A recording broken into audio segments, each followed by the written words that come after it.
എല്ലാ കൂട്ടുകാർക്കും the taste of India by രശ്മിയുടെ പുതിയൊരു വീഡിയോയിലേക്ക് സ്വാഗതം.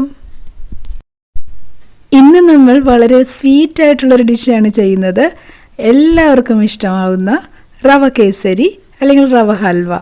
വീട്ടിലുള്ള ഇൻഗ്രീഡിയൻസ് എല്ലാം തന്നെ വെച്ചിട്ട് ഉണ്ടാക്കിയെടുക്കാവുന്ന, വളരെ ഈസി ആയിട്ട് ഉണ്ടാക്കിയെടുക്കാൻ പറ്റുന്ന വളരെ ടേസ്റ്റി ആയിട്ടുള്ള ഒരു സ്വീറ്റ്. അപ്പോൾ ഈ സ്വീറ്റ് തയ്യാറാക്കുന്നതിലേക്ക് വേണ്ടിയിട്ട് എന്തെല്ലാമാണ് വേണ്ടതെന്ന് നോക്കാം. ആദ്യം തന്നെ ഇത് തയ്യാറാക്കുന്നതിലേക്ക് വേണ്ടിയിട്ട് ഒരു പാൻ അടുപ്പത്ത് വയ്ക്കുക. എന്നിട്ട് 100 ml നെയ്യ് എടുക്കുക. അതിൽ നിന്ന് 3 ടീസ്പൂൺ നെയ്യ് പാനിലേക്ക് ഒഴിച്ചു കൊടുക്കുക. നെയ്യ് ചൂടായ ശേഷം കട്ട് ചെയ്ത് വെച്ചിട്ടുള്ള കാഷ്നട്ട്സ് ഇട്ട് കൊടുക്കുക. കാഷ്നട്ട് ഒന്ന് ചുവന്ന് വരുമ്പോഴേക്കും റൈസിൻസ് ഇട്ട് കൊടുക്കുക. ഉണക്കമുന്തിരി,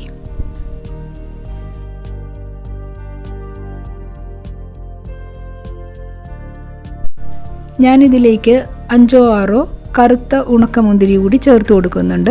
അതൊരു അട്രാക്ഷന് വേണ്ടി മാത്രമാണ്, ഓപ്ഷണലാണ്, നിർബന്ധമൊന്നുമില്ല, അത് തന്നെ ഇടണമെന്നൊന്നുമില്ല. ഇമ്പോർട്ടൻ്റ് ആയിട്ട് വേണ്ടത് കാഷ്നട്ട്സും റൈസിൻസും ആണ്. ഇനി ഇതെല്ലാം ഒരു പ്ലേറ്റിലേക്ക് മാറ്റി വയ്ക്കാം.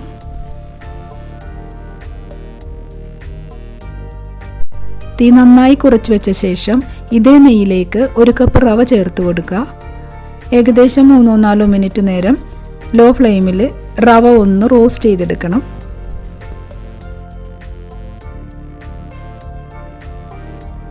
ഇങ്ങനെ റവ റോസ്റ്റ് ചെയ്യുന്ന സമയത്ത് റവ കളർ മാറാൻ പാടില്ല. അതുകൊണ്ടാണ് ലോ ഫ്ലെയിമിൽ വെച്ചിട്ട് 3-4 മിനിറ്റ് ഇതുപോലെ റോസ്റ്റ് ചെയ്തെടുക്കുക എന്ന് പറയുന്നത്. റവയുടെ ടെക്സ്ചർ മാറി വരും, നമുക്ക് കാണുമ്പോൾ അറിയാൻ പറ്റും. കളർ മാറാൻ പാടില്ല. റവ ഇങ്ങനെ വറുത്ത് വരുമ്പോഴേക്കും ഒരു സ്മെല്ല് നമുക്ക് കിട്ടുന്നതായിരിക്കും. റവ ഇങ്ങനെ നെയ്യിൽ കിടന്നൊന്ന് മൊരിഞ്ഞ് വരുന്നതിൻ്റെ ഒരു സ്മെല്ലും ഇതേപോലത്തെ ഒരു ടെക്സ്ചറിലേക്കും വരുമ്പോഴേക്കും നമുക്കിത് മാറ്റി വയ്ക്കാം.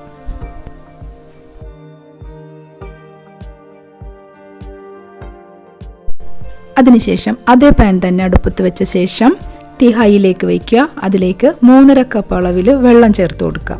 നമ്മൾ ഏത് കപ്പിലാണോ റവ എടുത്തത് അതേ കപ്പിൽ തന്നെ 3.5 കപ്പ് വെള്ളം ഒഴിച്ചു കൊടുക്കുക. വെള്ളത്തിലേക്ക് 50 ml സൺഫ്ലവർ ഓയിൽ ഒഴിച്ചു കൊടുക്കുക. നെയ്യുടെ അളവ് കുറയ്ക്കുന്നതിന് വേണ്ടിയിട്ടാണ് സൺഫ്ലവർ ആഡ് ചെയ്യുന്നത്. നെയ്യ് അധികമായാൽ ഒരു മട്ടിപ്പ് വരും, നമുക്കൊക്കെ അധികം കഴിക്കാൻ പറ്റില്ല. ഇനി ഇതിലേക്ക് കുറച്ച് നെയ്യ് കൂടി ചേർത്ത് കൊടുക്കുക. ഏകദേശം 1 ടേബിൾ സ്പൂൺ നെയ്യ് ചേർത്ത് കൊടുക്കുക.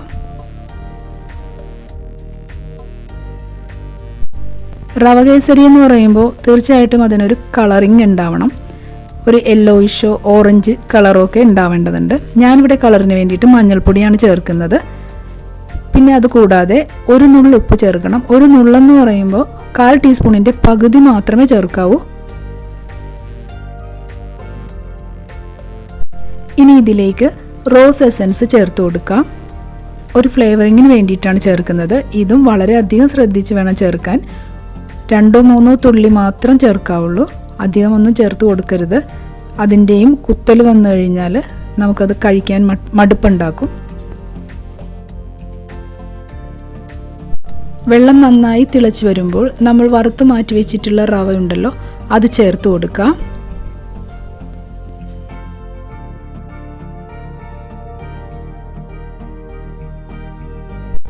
അതിനുശേഷം ഒരു തവി ഉപയോഗിച്ച് നന്നായി ഉടച്ച് ചേർത്ത് മിക്സ് ചെയ്ത് കൊടുക്കുക. ഇത് ചെറുതായിട്ട് കട്ടകെട്ടി വരും. ആ സമയത്ത് നമ്മളൊരു തവിയാണ് ഉപയോഗിക്കേണ്ടത്. അത് വെച്ചിട്ട് നന്നായിട്ട് ഇതുപോലെ മിക്സ് ചെയ്ത് കൊടുക്കുക. കട്ടകളെല്ലാം ഉടച്ച് ചേർത്ത് തന്നെ മിക്സ് ചെയ്ത് കൊടുക്കുക.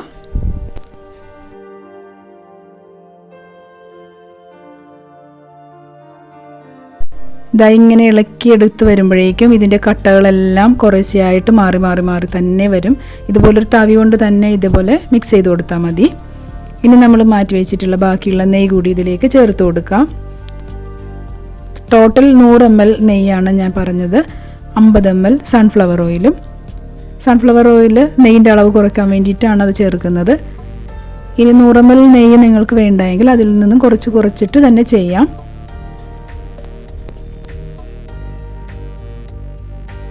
ഇതുപോലെ എല്ലാം കൂടി നന്നായിട്ട് ഇങ്ങനെ യോജിപ്പിച്ച് കൊടുക്കുക ഒരു സ്പാറ്റില കൊണ്ടിട്ട് തന്നെ.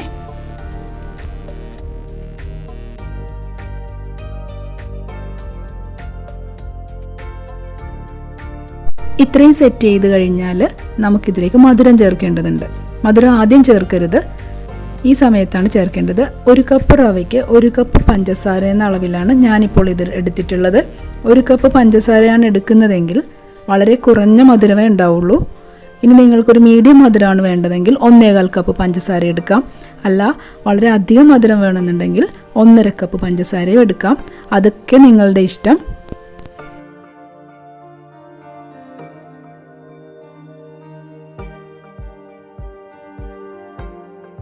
ഇങ്ങനെ പഞ്ചസാര ചേർത്ത് നന്നായിട്ട് ഇതെല്ലാം കൂടി ഇതുപോലെ ഒന്ന് മിക്സ് ചെയ്ത് കൊടുക്കണം. ഇങ്ങനെ ചേർത്ത് കൊടുക്കുന്ന സമയത്ത് പഞ്ചസാര അങ്ങ് മെൽറ്റ് ചെയ്ത് വരും. ആ സമയത്തേക്ക് ഇതൊന്ന് നന്നായിട്ടൊന്ന് ലൂസ് ചെയ്ത് വരുന്നത് കാണാൻ പറ്റും. കുറച്ച് ജ്യൂസി ടെക്സ്ചറിലേക്ക് ഇത് വരുന്നത് കാണാം. ഇതിലിപ്പോൾ ഞാൻ മഞ്ഞളാണ് ചേർത്തിട്ടുള്ളത്.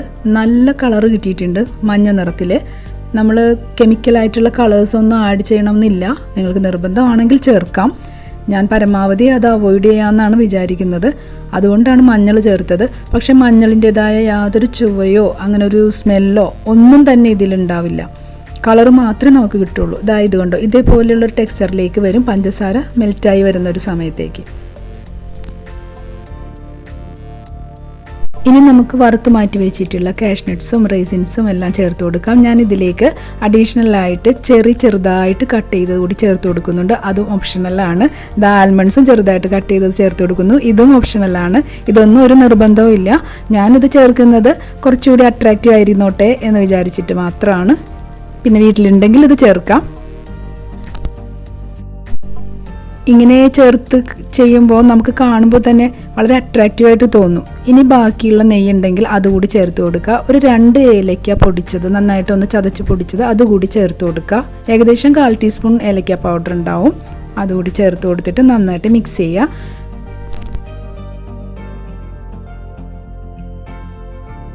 ഇതുകൊണ്ട് ഇങ്ങനെ പല കളറിലുള്ള നട്ട്സും ഫ്രൂട്ട്സും ഒക്കെ ചെറുതായിട്ട് ഇങ്ങനെ ആഡ് ചെയ്ത് കൊടുത്തത് കൊണ്ട് അത് കാണുമ്പോൾ നമുക്കൊരു വല്ലാത്തൊരു ആകർഷണം തോന്നും, നല്ല ഭംഗിയായിട്ട് തോന്നും, നമുക്ക് കഴിക്കണം എന്ന് തോന്നും കണ്ടു കഴിയുമ്പോൾ. ടേസ്റ്റും അതേപോലെ തന്നെയാണ്. അപ്പോൾ കുറച്ച് കാഴ്ചക്കൊരു ഭംഗി ആയിക്കോട്ടെ എന്ന് വിചാരിച്ചിട്ട് ഇതൊക്കെ ചേർത്ത് കൊടുത്താണ്. ഇതാണ് നമ്മളുടെ ഈ ഹൽവയുടെ ടെക്സ്ചർ. കണ്ടോ, ഇത് ഏകദേശം അല്ല, കറക്റ്റായിട്ട് എല്ലാം റെഡിയായി കഴിഞ്ഞു. ഇത് ചൂടോടെയും കഴിക്കാൻ നല്ല ടേസ്റ്റാണ് കേട്ടോ. പിന്നെ ഫ്രിഡ്ജിൽ വെച്ചിട്ടും കഴിക്കാം, എങ്ങനെ വേണമെങ്കിലും കഴിക്കാം. ഞാനിപ്പോൾ ഒരു മിക്സിംഗ് ബൗൾ എടുത്തിട്ട് അതിലേക്ക് സെറ്റ് ചെയ്യാൻ പോവാണ്. അതിന് വേണ്ടിയിട്ടാണ്, ഒരു ഗാർണിഷിങ്ങിന് വേണ്ടിയിട്ട് ഞാൻ എടുത്തിട്ടുള്ള നട്ട്സും ഫ്രൂട്ട്സും ഒക്കെ ഒന്ന് ഡിസൈൻ ചെയ്ത് വയ്ക്കുകയാണ്. എന്നിട്ട് ഇതിലേക്ക് നമ്മൾ ചെയ്തെടുത്തിട്ടുള്ള ഹൽവ എടുത്തിട്ട് സെറ്റ് ചെയ്ത് കഴിഞ്ഞാൽ നല്ല ഭംഗിയായിട്ട് കിട്ടും എന്നാണ് പ്രതീക്ഷ. ഈ നട്ട്സിൻ്റെയൊക്കെ പുറത്തേക്ക് നമ്മൾ ഉണ്ടാക്കി വെച്ചിട്ടുള്ള റവ ഹൽവ അല്ലെങ്കിൽ റവ കേസരി ഇട്ട് കൊടുക്കുക. എന്നിട്ടൊന്ന് സ്പാറ്റില വെച്ചിട്ട് ഇതുപോലെ ഒന്ന് പ്രസ് ചെയ്ത് കൊടുക്കുക, ഒന്ന് സെറ്റായി കിട്ടുന്നതിന് വേണ്ടിയിട്ട്.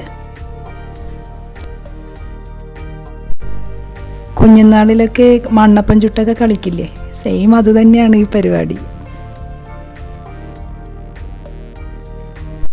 ഇനി ഏത് പ്ലേറ്റിലാണോ നമ്മൾ സെർവ് ചെയ്യാൻ ഉദ്ദേശിക്കുന്നത് ആ പ്ലേറ്റ് എടുത്തിട്ട് ഇതിനെ മൂടി വയ്ക്കുക. എന്നിട്ട് ഇതുപോലെ തിരിച്ചിടുക. എന്നിട്ട് ഈ ബൗളെടുത്ത് മാറ്റി കഴിയുമ്പോൾ ഇതേപോലെ നമ്മൾ ഡെക്കറേറ്റ് ചെയ്തിട്ടുള്ള ആ നട്ട്സും ഫ്രൂട്ട്സും ഒക്കെ മേലെ സൈഡിലേക്ക് വരികയും ചെയ്യും. നല്ല ഭംഗി ഉണ്ടാവും. ഇതേപോലെ തന്നെ അതുപോലെ തന്നെയാണ് കഴിക്കാനും അങ്ങനെ തന്നെയാണ്, വളരെയധികം സ്വാദുള്ളതാണ്. ഞാനിതിൻ്റെ പുറത്തൊരു ചെറിയും കൂടി വെച്ചിട്ട് ഒന്നുകൂടി ഒന്ന് ഡെക്കറേറ്റ് ചെയ്യുകയാണ്. വളരെ സോഫ്റ്റായിട്ടാണ് ഇതുള്ളത്, കഴിക്കാനും വളരെ ടേസ്റ്റുമാണ്. ഇതിപ്പോൾ എത്ര സമയം ഇങ്ങനെ ഇരുന്നാലും ഹാർഡൊന്നും ആയി പോവില്ല. ഇനി ഇപ്പം എത്ര സോഫ്റ്റ്നെസ് ഉണ്ടോ ആ സോഫ്റ്റ്നെസ് ഉണ്ടാവും, അത് മാറില്ല. പിന്നെ ഫ്രിഡ്ജിലൊക്കെ വെക്കുകയാണെങ്കിൽ മാത്രം കുറച്ചുകൂടി ഹാർഡാവുള്ളൂ. നമ്മുടെ റവ കേസരി യാതൊരു ആർട്ടിഫിഷ്യൽ കളേഴ്സും ആഡ് ചെയ്യാതെ തന്നെ നല്ല കളറിൽ കിട്ടിയിട്ടുണ്ട്. ഇപ്പോൾ മഞ്ഞൾ ചേർത്തു എന്ന് വെച്ചാൽ അതിൻ്റെ സ്മെല്ലോ ടേസ്റ്റോ ഒന്നും തന്നെ ഇല്ല. അപ്പോൾ കുട്ടികൾക്കൊക്കെ കൊടുക്കുകയാണെങ്കിൽ ഇങ്ങനെ തന്നെ ചെയ്യുമായിരിക്കും നല്ലത്. വലിയവർക്കാണെങ്കിൽ ഇത് തന്നെയായിരിക്കും ഉചിതം. പിന്നെ നിങ്ങൾക്ക് കളറിങ് ആയിട്ടൊക്കെ കിട്ടണമെന്നുണ്ടെങ്കിൽ ചെയ്യാം, ആർട്ടിഫിഷ്യൽ കളേഴ്സ് എല്ലാം ആഡ് ചെയ്യാം. അതൊക്കെ നിങ്ങളുടെ ഇഷ്ടം. മധുരം കൂടുന്നതും കുറയ്ക്കുന്നതും നെയ്യ് കൂട്ടുന്നതും കുറയ്ക്കുന്നതും ഒക്കെ എല്ലാം നിങ്ങളുടെ ഇഷ്ടം. ബേസിക് ആയിട്ടുള്ള കാര്യങ്ങൾ ഞാനിതിൽ പറഞ്ഞിട്ടുണ്ട്. അപ്പോൾ ഈ സ്വീറ്റായിട്ടുള്ള ഈ വീഡിയോ എല്ലാവർക്കും ഇഷ്ടമായിട്ടുണ്ടെന്ന് ഞാൻ വിചാരിക്കുന്നു. അങ്ങനെയാണെങ്കിൽ ഇതുവരെ സബ്സ്ക്രൈബ് ചെയ്യാത്തവരാരെങ്കിലും ഉണ്ടെങ്കിൽ ഒന്ന് സബ്സ്ക്രൈബ് ചെയ്തേക്കൂ. പിന്നെ ഷെയർ ചെയ്യാൻ ആരും മറക്കരുതേ. വീഡിയോ ഇഷ്ടമായാൽ ലൈക്ക് ചെയ്യുക, കമൻറ്റുകളൊക്കെ ഇങ്ങോട്ട് പോരട്ടെ. ഈ വീഡിയോ ഇതുവരെ കണ്ടുകൊണ്ടിരുന്ന എൻ്റെ എല്ലാ കൂട്ടുകാർക്കും നന്ദി. ഇനി ഇതിലും നല്ല തകർപ്പൻ വീഡിയോയുമായി വരുന്നത് വരെ എല്ലാ കൂട്ടുകാർക്കും ബൈ ബൈ.